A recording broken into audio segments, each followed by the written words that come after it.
নির্বাচনী প্রচার কর্মসূচি সেরে ফেরার পথে বনগাঁ শহরের চাকদা রোডের উপরে প্রার্থীর গাড়ি দাঁড় করিয়ে তল্লাশি চালায় পুলিশ এবং কমিশন।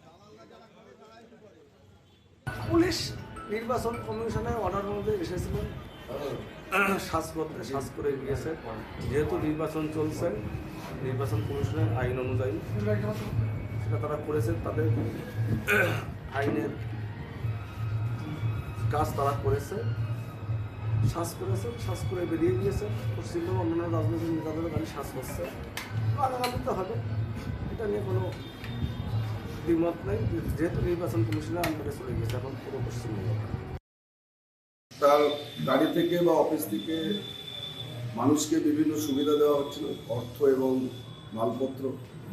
এটা বিভিন্নভাবে হয়তো নির্বাচন কমিশনের কাছে অভিযোগ গিয়েছে, সাধারণ মানুষই অভিযোগ করেছে। কিন্তু সাধারণ মানুষ তৈরি হয়ে আছে যে এবার বনগাঁ মমতা বন্দ্যোপাধ্যায়ের হাতকে শক্ত করবার জন্যে এখানে তৃণমূলের প্রার্থীকে নির্বাচিত করবে। এই সুবিধা দিয়ে ভোট কেনার যে প্রবণতা ভারতীয় জনতা পার্টির প্রার্থী করছে, সেটা সাধারণ মানুষ রুখে দিচ্ছে। সাধারণ মানুষ অভিযোগ করে, তার বিরুদ্ধে সেই অভিযোগের ভিত্তিতেই এই তল্লাশি হয়েছে।